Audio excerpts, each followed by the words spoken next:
Séance plénière particulière aujourd'hui au Conseil régional. Les représentants des Gilets jaunes, des citoyens, étaient conviés à assister au débat sur un écran géant dans la cour.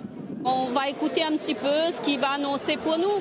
Moi, surtout, je vais vous dire franchement, c'est la vie chère. J'attends un coup de pouce sur la vie chère, surtout. Plusieurs points à l'ordre du jour et à commencer par la fameuse taxe carburant. Les conseillers ont voté la non-augmentation de cette taxe pour 3 ans. Au 1er janvier 2019, elle reviendra donc au niveau où elle était en 2017, c'est-à-dire 6 centimes de moins sur le gazole et 3 centimes de moins sur l'essence, ce qui fera perdre au minimum 30 millions de recettes à la région cette année.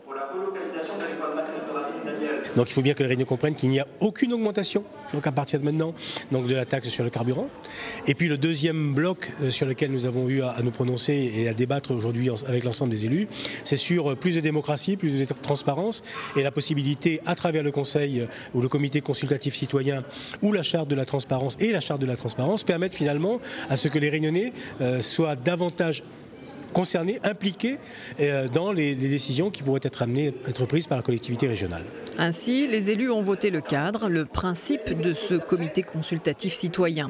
À partir du 5 janvier, des ateliers seront mis en place pour permettre à ceux qui le voudront de constituer les bases, la structure, de décider du fonctionnement et des priorités à soumettre aux élus. Moi je dis aux Gilets jaunes, faites gaffe. Faites gaffe que vous gardiez toujours la main, que ça ne soit pas d'autres personnes qui aient la main sur les revendications justes que vous portez. Et afin de donner l'exemple pour répondre aux attentes des citoyens, l'opposition a soumis une motion proposant la baisse de 20% des indemnités de tous les élus de la région.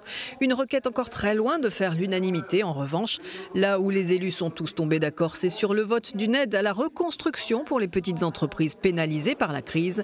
L'enveloppe est de 3 500 000 €.